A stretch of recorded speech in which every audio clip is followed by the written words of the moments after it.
petit bain pour le chef, un petit bain pour le chef, un petit bain pour le chef, un petit...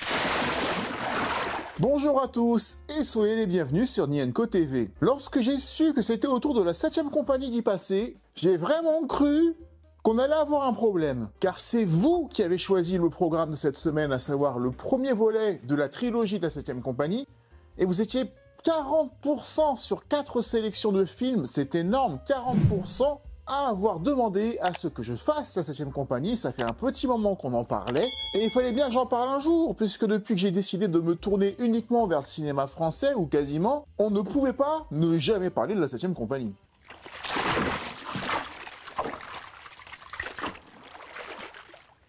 Ça, où t'es? C'était un passage obligé. Pour beaucoup de monde, la trilogie de la 7ème compagnie, c'est culte, ça fait partie intégrante de notre patrimoine du cinéma français.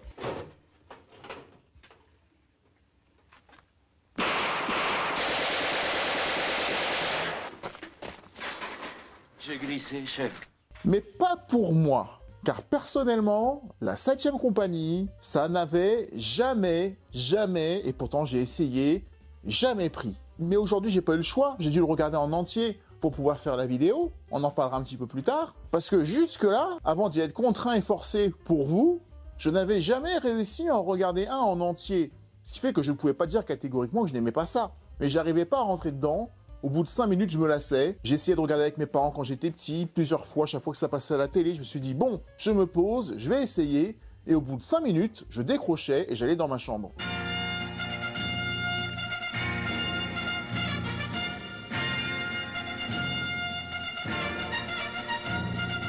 Je trouvais que ça faisait vieillot, à la fois visuellement, mais aussi dans l'image, dans les dialogues. Et c'est pas qu'une question d'époque. En 73, à la même année, on avait Rabbi Jacob qui était sorti dans les salles. Il met une claque, voire 2 claques, ne serait-ce que technique, à la 7ème compagnie, où j'avais toujours cru qu'il y avait un gros budget, puisque c'est un gros succès. Mais en fait, pas du tout, on va le voir. Ce qui explique beaucoup de choses que je ne savais pas à l'époque. Et puis Pierre Mondy, j'ai jamais trop aimé, pour moi c'était le cordier jugé flic.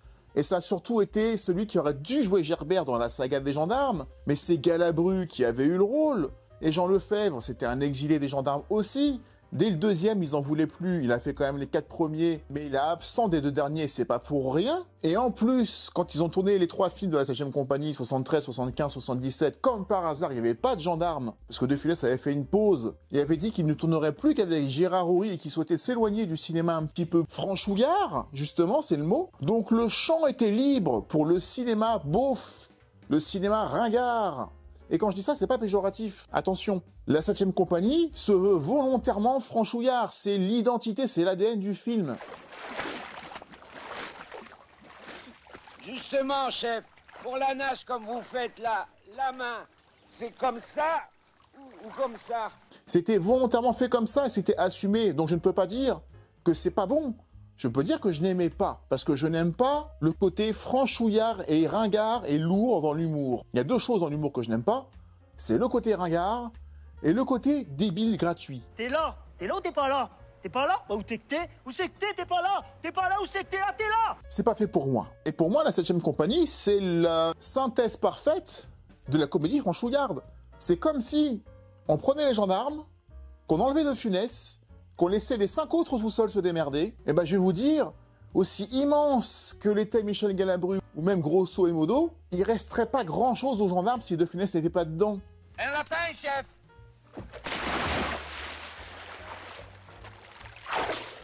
C'est malin. Mais chef, c'est vous tout seul qui êtes tombé. Pour qu'une comédie qui met un petit peu de franchouillard et de beauf dedans soit bonne, il faut un miroir. Il faut qu'il y ait le franchouillard d'un côté, et celui qui n'est pas du tout, qui est même l'opposé. Et maintenant, nous allons passer à un exercice de conversation. De conversation courante. De Funès, Fougas dans Les Gendarmes. De Funès, Jean Lefebvre. Jean Lefebvre, c'est un ahuri dans Les Gendarmes, c'est son jeu, c'est son style, je ne l'aime pas, mais c'est son style. Et De Funès, c'est tout le contraire, et il envoie dans les cordes. Sortez. Et vous me copierez 100 fois I am stupid and aggressive. C'était pour rigoler. 200 fois. Sortez aussi, vous. Mais j'ai rien dit. Je sais pas vous m'énerver, sortez. Et c'est ce jeu-là qui est marrant. C'est comme dans le premier camping.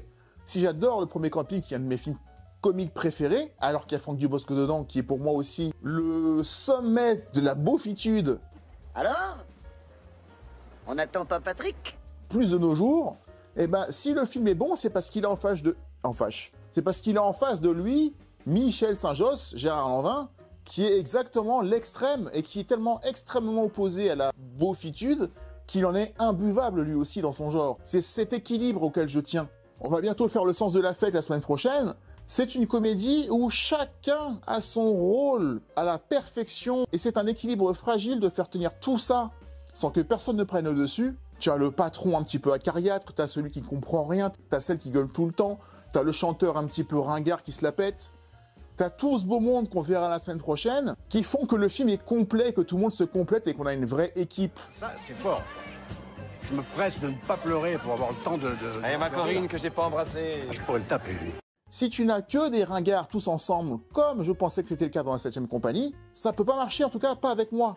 Donc je n'aimais pas, en tout cas je n'aime pas, au moment où je fais la vidéo, je n'aime pas cette trilogie de la 7ème compagnie, même si je n'ai aucun souvenir du dernier. La 7ème compagnie au clair de lune, je crois.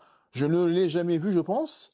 Mais j'avais que quelques extraits du tout premier ou des deux premiers en tête, notamment la scène dans le lac qui est ultra connue, même si tu connais pas le film. Cassin, tu sais faire ça? Regarde.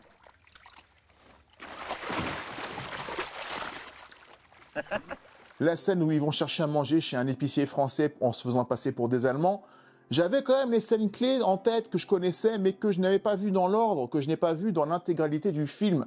Donc, même si je vous dis là que j'ai jamais pu rentrer dedans et que ce que j'envoyais ne me plaisait pas, aujourd'hui je l'ai vu en entier, pour la première fois depuis que je suis né, depuis quand même bientôt 39 ans, et je vous dirai en deuxième partie, si avec le recul, si en 2023, j'ai enfin, ou pas, apprécié la 7ème compagnie.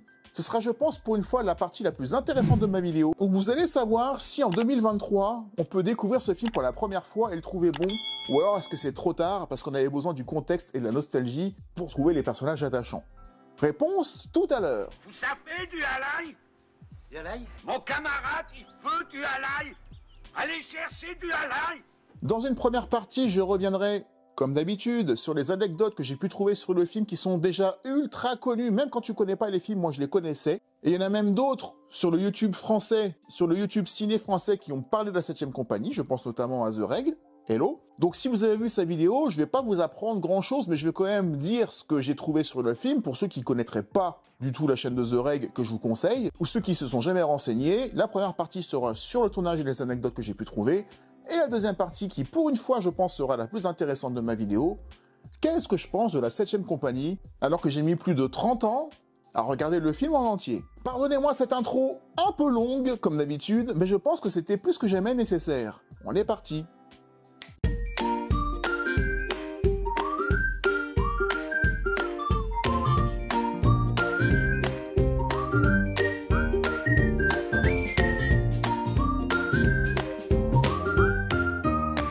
Robert Lamoureux, le réalisateur du film, et qui joue aussi également dans le film et dans la plupart de ses films d'ailleurs, c'est un amoureux profond du théâtre. Le cinéma, il aime pas. Il n'y a pas le public, c'est lent, c'est long, il y a un côté technique qu'il ne maîtrise pas, dans l'éclairage, dans le son, dans le cadre, ça l'emmerde, il n'a pas envie de s'y intéresser. Le cinéma, vous dites, j'ai jamais été très cinéma ni très télé parce qu'il n'y a pas de public. C'est un art qui me restera étranger, vous dites. Oui, c'est vrai. C'est l'absence de public, le fait d'attendre entre les prises, tout ça, c'est pas votre truc, quoi. Ouais, c'est pas du tout mon truc. Non. Ouais. Et c'est aussi pour ça que j'ai pas apprécié le film pendant très longtemps, et qui sait peut-être encore aujourd'hui, c'est que visuellement, du point de vue aussi de la réalisation, il n'y a rien de particulier, c'est très sommaire, voire presque bas de gamme, même pour l'époque. Et il préfère le théâtre parce qu'il a une vision très précise de ce qu'il veut obtenir de ses acteurs, comme pas mal de réalisateurs d'ailleurs dont on a déjà évoqué leur parcours sur Nienco TV. Mais tant qu'il n'a pas l'intonation et la virgule, le phrasé près qu'il cherche à obtenir, il te fera tourner, retourner, retourner 30 fois, 40 fois la prise, jusqu'à ce qu'il obtienne ce qu'il veut. Et au théâtre, comme il y a beaucoup de répétitions pour arriver à un résultat, c'est compatible. Au cinéma, t'as pas le même temps ni la même capacité pour les acteurs qui sont pas habitués à répéter et à répéter des prises pour un metteur en scène qui n'est exigeant que pour ça, que pour le jeu d'acteurs et les dialogues, ce qui est important dans une comédie. J'en foutrais, moi, des postes avancés. Chaussettes. Et s'il réalise les films malgré tout, et la 7ème compagnie n'était que son 3e après 2 échecs importants pour ses 2 premiers, c'est parce que le cinéma te permet tout de même de raconter des histoires différentes avec d'autres moyens, qui se passent sur plusieurs lieux différents. C'est compliqué de tourner en forêt sur une scène de théâtre, même si tu peux simuler avec des arbres en carton, ou même un décor très très minimaliste, dans ce genre-là. Chérie, il y a un homme dans le placard. Ah bon, chérie, partons, nous allons être en retard chez les Dufour. Sortez, monsieur. Et si tu as envie de faire un film qui se passe durant la Seconde Guerre mondiale en 1940, 350 costumes, tu vas pas le faire au théâtre. 650 perruques, C'est plus compliqué. 7500 paires de chaussettes. Et cette histoire qui lui tenait tellement à cœur parce qu'il l'a vécu, parce qu'il a fait cette guerre en 1940, il avait écrit ce qu'il avait vécu dans un conte, publié en 1953, qu'il a repris, qu'il a réécrit, qu'il a adapté, pour en faire un film volontairement léger. Et puis, ils font la rencontre d'un lieutenant qui est un battant. C'était vraiment un héros de la guerre de 40, il y en a eu. Parce que les films que tu fais sur la Seconde Guerre mondiale, comme La Grande Vadrouille d'ailleurs, doivent avoir un ton léger, on va dire, pour essayer de revenir sur cette époque trouble de notre histoire d'un point de vue différent. Y retourner pour y retourner d'une façon violente, crue et réaliste, ça se fait, mais c'est pas forcément ce qu'on veut voir, en tout cas peut-être pas dans les années 60 ou 70. Et alors lui, il va les entraîner dans une espèce d'héroïsme auquel ils n'étaient pas destinés. Et Robert Lamoureux, il a ses habitués, il a ses habitudes, et notamment Pierre Mondy et Jean Lefebvre, qu'il aimait énormément, parce que Lefebvre et Mondy ont travaillé beaucoup ensemble avant ce film, et ils se connaissent très bien. Et il aime énormément Jean Lefebvre, qu'il considère comme un second rôle qui devrait déjà être premier rôle, alors que Jean Lefebvre, lui, sortait des Gendarmes, dans lequel il n'avait pas réussi à s'imposer, où il était même jaloux du fait que De Funès ait tout le succès, alors qu'il estimait, on en a parlé, que son personnage méritait plus et au moins d'être l'égal de Cruchot. Oui, Qu'est-ce mais qui s'est pas passé engueulé, mais j'ai regretté après. J'avais tourné des scènes, beaucoup de scènes, et je vois le film, tout ce que j'avais tourné, il n'y avait plus rien. Tout était coupé. J'étais frustré. J'ai peut-être été trop loin. Laisse-moi finir. Et alors, évidemment, après, le producteur, qui était un copain, on a pu être copains après. Je pense que c'était pas vrai, mais je suis sûr aussi que le personnage de Fougas manque cruellement aux 2 derniers films, comme quoi il avait quand même sa place et il était important. Mais Jean Lefebvre, en 73, après avoir été définitivement écarté des Gendarmes, ou s'étant écarté plus ou moins lui-même, va avoir l'occasion et l'opportunité, grâce à Robert Lamoureux, avec qui il a beaucoup tourné, d'avoir un premier rôle dans une saga qu'on peut estimer équivalente, puisqu'on passe des Gendarmes à l'armée. Ouais.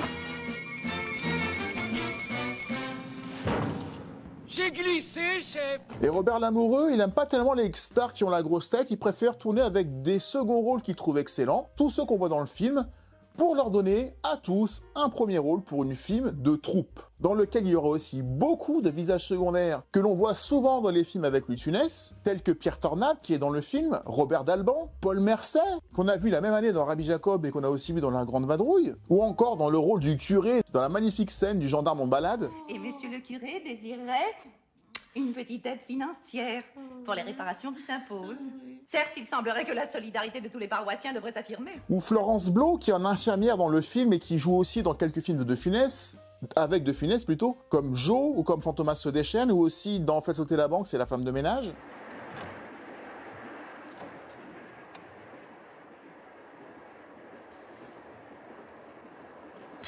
Vous voyez, j'ai vraiment l'impression, et j'ai toujours cette impression en voyant ces acteurs dans la 7ème compagnie, que ceux qui n'étaient plus mis en avant par De Funès dans ces tournages, eh ben ils se sont réfugiés dans cette trilogie de la 7ème compagnie que j'ai toujours pris comme un concurrent des Gendarmes, que j'aimais beaucoup. Et donc je me suis toujours refusé, je pense que c'est ça qui jouait, à aller regarder en entier, parce que, pour moi, encore une fois, la 7ème compagnie était un sous-gendarme de Saint-Tropez. Si tu vas pas chercher la bouffe, on va tirer du canon. Tu parles canon.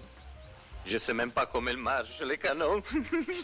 Comme Robert Lamoureux n'avait fait que 2 films auparavant et que les 2 premiers films n'avaient pas été des succès, il va avoir un budget très limité. Ce qui justifie la photographie du film, le cadre, la réalisation globale qui est assez terne, qui est assez plate, qui est efficace encore une fois dans sa direction d'acteur. Attention, je parle que surtout de l'esthétisme, qui est pas forcément ce qu'il y a de plus important en comédie. Je crois que j'ai compris, mon lieutenant.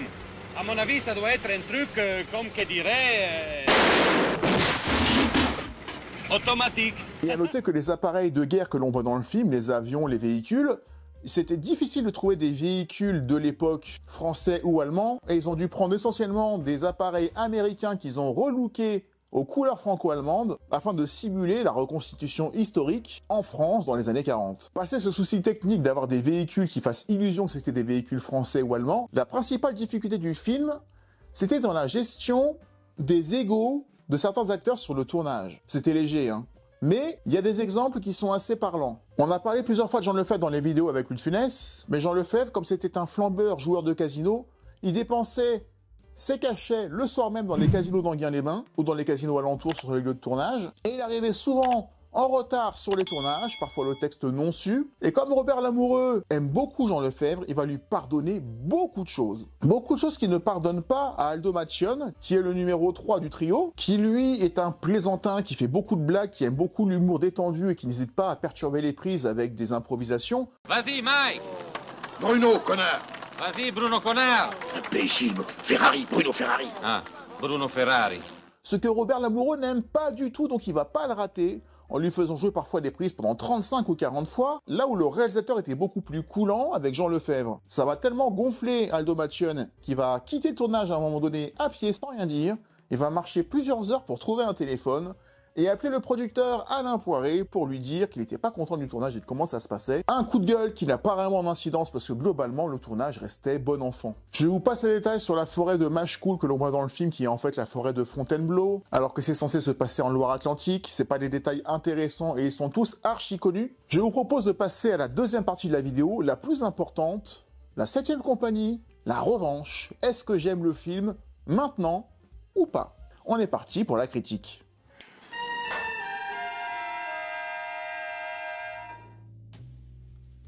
Le mot qui résume le plus, qui résumerait le plus ma pensée, mon état d'esprit à la fin de cette projection que je me suis fait à la maison, serait séduit. Séduit, car au final, j'ai passé un très bon moment. Que j'attendais tellement pas que ça a dû jouer. J'étais tellement prêt à démonter le film et à me faire démonter par vous en démontant le film parce que vous auriez pas été content, sans pour autant trouver que c'est un chef-d'œuvre, hein. Je lui mettrais un bon 13 sur 20. Mais je lui aurais mis un 5 hein, si j'étais resté sur mes souvenirs, même si j'aurais jamais pu noter le film sans l'avoir vu en entier, ça n'aurait pas été honnête. Car la mise en place c'est pas trop longue. Passer ces images rétro qui m'avaient repoussé quand j'étais petit de ces journaux en noir et blanc qui parlent en fait du contexte de l'époque dont j'avais pas grand chose à faire quand j'étais petit, et ça m'a énervé en avançant dans le film de me dire que petit à petit, et rapidement quand même, je prenais beaucoup de plaisir à suivre ces personnages isolés pendant plus de 3/4 d'heure dans cette forêt. C'est énorme mais pourtant tu le sens pas passer, le temps passe très vite. Il n'y avait pas autant de gags gratuits tels que je m'en souvenais. Peut-être que c'est dans le 2e ou peut-être dans le 3e qu'il y a ce genre de gags, je les ai pas encore vus. Mais on en parlera, on en fera une vidéo sur chaque. Mais vous voyez ce genre de gags là qui m'ont jamais fait rire.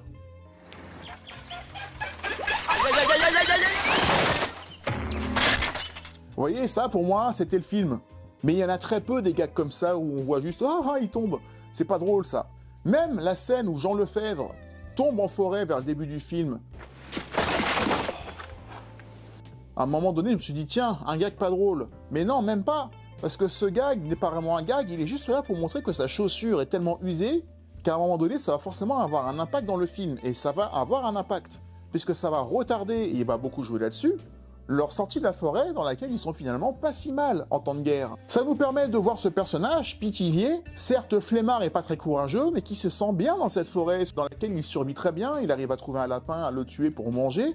Il manque de rien au final. Et ce côté franchouillard, assumé mais franchouillard, l'est pas tellement, parce que dans mes souvenirs, on avait ce trio franchouillard du coup jusqu'à cette fameuse nage qui m'avait jamais fait rire, mais pour le coup là j'ai rigolé, je sais pas pourquoi. D'un seul coup ça m'a plu, ces gamins qui font « Hé chef, mes mains ça va comme ça ?» Ah.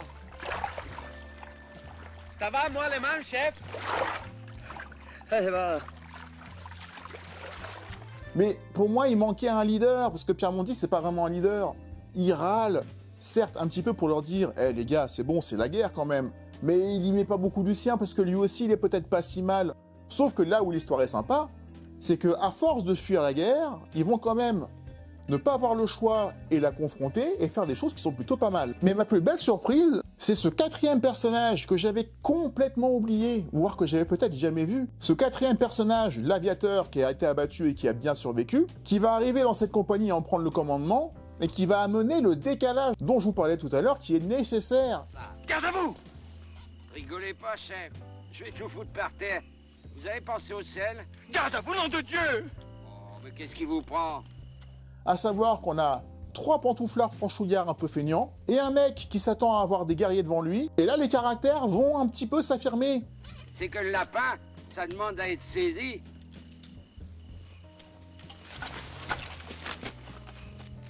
Le personnage de Jean Lefebvre va essayer un peu de faire le faux cul, le lèche-cul, en essayant de séduire son nouveau patron, alors que jusque-là il n'avait pas de chef, il était tranquille. Pourquoi? Qu'est-ce que vous voulez faire d'un téléphone qui marche pas? Ça, évidemment. Alors, malgré ce qu'il y en a qui disent des chefs. Et en fait, le film prend forme, et le côté franchouillard, il est un peu moins quand on a cette confrontation entre ce lieutenant, je crois que c'est un lieutenant, et ces 3 personnages qui étaient bien franchouillards, bien contents entre eux, mais s'ils étaient contents entre eux pendant si longtemps, c'était pour amener à cette rencontre où les 3 sont devenus 4, au moment où ils vont sortir enfin de la forêt et réaliser des grandes choses. Et quand le film, quand l'histoire nous amène à sortir de cette forêt, notamment en volant ce véhicule allemand et se faire passer pour des Allemands, j'ai eu la surprise en fait d'être complètement pris dans l'histoire, et surtout dans certains passages qui sont vraiment plutôt tendus.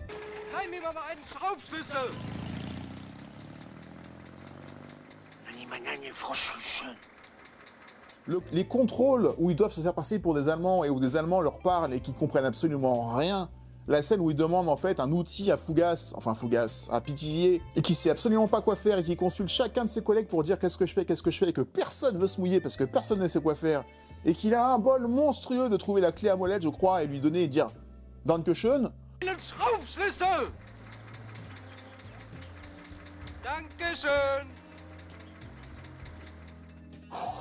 C'était tendu, ça dure longtemps, et je me suis dit, mais ils vont se faire prendre. J'étais vraiment dedans, comme un gamin. C'est comme si j'avais découvert un 7e gendarme de Saint-Tropez, que j'avais jamais vu et que je réalise 30 ou 40 ans après qu'il y avait un gendarme que j'avais pas vu. Vous voyez l'effet que ça peut avoir si je vous disais que le gendarme de Bethléem ou le gendarme sur orbite, comme ils auraient dû faire, avait été tourné et qu'on l'avait jamais su et qu'on ne nous révèle que dans les années 2020. Pour moi, ça a eu cet effet-là. Et j'ai eu un côté assez euphorique, également en écrivant la vidéo, parce que j'étais content du coup de présenter ce film alors que je pensais que ce serait une purge. Je pense que ça se voit d'ailleurs que je suis plutôt content. Encore 400 mètres et on tourne à droite, mon lieutenant.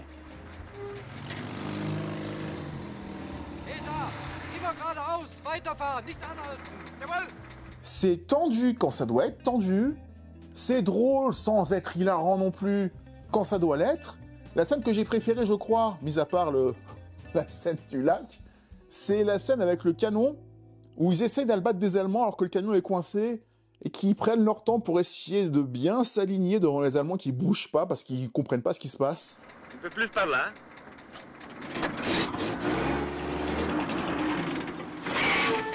Et là, ça va?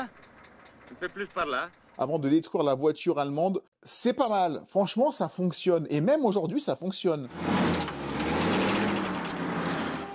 Ça va, là? Non, un peu par là. Ça y est! Mets-le. Feu! Va-t'en un peu. En dehors du côté nostalgique, je pense, parce qu'encore une fois, c'est comme si j'avais découvert ce film en 2023. C'est tellement une découverte pour moi, ou une redécouverte, que j'ai failli en faire un live reaction, ce que je déteste, hein, c'est pour ça que je l'ai pas fait. Et le principe de braquer une caméra sur moi qui regarde quelque chose pour que vous voyez ce que je vois et que je sélectionne moi-même les passages où j'estime que je suis le mieux, les passages où je réagirai le mieux et vous les montrer, ça me semble tellement être nombriliste que je supporte pas l'idée du moi je. La star de la vidéo pour moi, ça sera toujours le film du jour. Moi, c'est après. C'est pour ça que les critiques que je fais, je les mets en deuxième partie de vidéo, après vous avoir fait part des recherches et des résultats que j'ai trouvés. Ça enlève rien à ceux qui se filment en train de réagir, à regarder des bandes annonces. J'arrive pas à imprimer le concept. Mais ceux pour qui ça marche, tant mieux. Mais si un jour je me mets à regarder des bandes annonces et que je fais une vidéo de ça, faudra m'alerter, c'est que je serai sorti de ma trajectoire. Faudra pas hésiter à me le rappeler. Bref, j'ai été séduit par ces 4 personnages au final, alors que j'ai toujours cru qu'ils étaient 3, qui à force de vouloir fuir la guerre comme des lâches, font finalement tout le contraire, jusqu'à libérer leur propre compagnie pour devenir, ça se trouve, des héros de guerre. Je le verrai sûrement dans la suite. Je sors de cette expérience complètement boostée, je me dis qu'il me reste 2 autres à voir, 2 autres gendarmes potentiels, c'est énorme, bien que je sois conscient que ils sont peut-être pas tous aussi rafraîchissants, en tout cas je les attends beaucoup plus maintenant que je sais de quoi je parle, et maintenant que je peux enfin intégrer cette communauté de ceux qui aiment beaucoup la 7ème compagnie, parce que tous ceux qui balançaient des répliques que je connaissais que de loin, mais auxquelles je ne pouvais pas m'identifier, bah ça me frustrait, parce que pour une fois je ne pouvais pas participer, et bah ça y est, je fais à moitié partie du club, et ça fait plaisir, parce qu'encore une fois j'ai passé un très bon moment, malgré le côté franchouillard, malgré le fait que la musique, aussi culte soit-elle, soit tout aussi franchouillarde pour moi et je l'ai jamais trop aimé. Ça donne une image sympathique de l'armée française, sympathique à défaut d'être efficace, et encore, puisqu'on sait très bien que c'était une débâcle en 40, mais ce petit succès de cette petite troupe très locale fait du bien au moral, et je pense que je serais capable de me le regarder plusieurs fois, histoire de bien l'apprendre par cœur. Je peux pas te dire si un gamin de 12 ans aujourd'hui pourrait passer un aussi bon moment que moi, je l'ai passé, parce qu'il y a quand même un côté fan de De Funès et de cette époque-là qui fait que quelque part, c'était une anomalie que je n'ai pas au moins regardé le premier. J'ai juste l'impression d'avoir rattrapé quelque chose que j'aurais dû faire depuis très longtemps, et ça soulage. Mais que ceux de ma génération, à partir de la trentaine, 30-40 ans, qui, pour X raisons comme moi, auraient fait l'impasse sur la 7ème compagnie, au moins le premier, faites comme moi, regardez-le, sans aucun a priori, et vous passerez un bon moment. Vais-je avoir la même réaction euphorique en voyant le numéro 2 ? Réponse dans quelques semaines, parce qu'on parlera du numéro 2 et du numéro 3, et j'ai hâte de les regarder, même si je peux être déçu, mais c'est pas grave. J'ai une hype, comme on dit, pour compléter cette trilogie qui m'a trop longtemps échappé, et je vous remercie du coup d'avoir choisi ce film dans ce sondage, parce que ça m'a forcé à m'y remettre, parce que sans vous et sans la chaîne, je pense que j'aurais toujours fait l'impasse jusqu'à la fin de mes jours, et j'ai l'impression d'avoir coché un petit truc de plus sur la liste des choses que je devais faire avant de quitter ce monde, voir la 7ème compagnie. Je sais pas pourquoi je dis ça, c'est une impro complète. En tout cas, je vous remercie d'avoir regardé la vidéo jusqu'au bout, j'espère qu'elle vous aura plu, et si elle vous a plu, n'hésitez pas à lâcher votre like, le commentaire, et si vous n'avez pas de commentaire particulier à dire, vous pouvez balancer une réplique du film à laquelle je répondrai, et si vous n'avez pas de réplique du film en tête, vous avez juste à dire « Coucou, c'est moi !» Oh merde! Et ça suffira. On se retrouve la semaine prochaine pour une nouvelle vidéo, et d'ici là, comme je dis à chaque fois, prenez soin de vous. Ciao!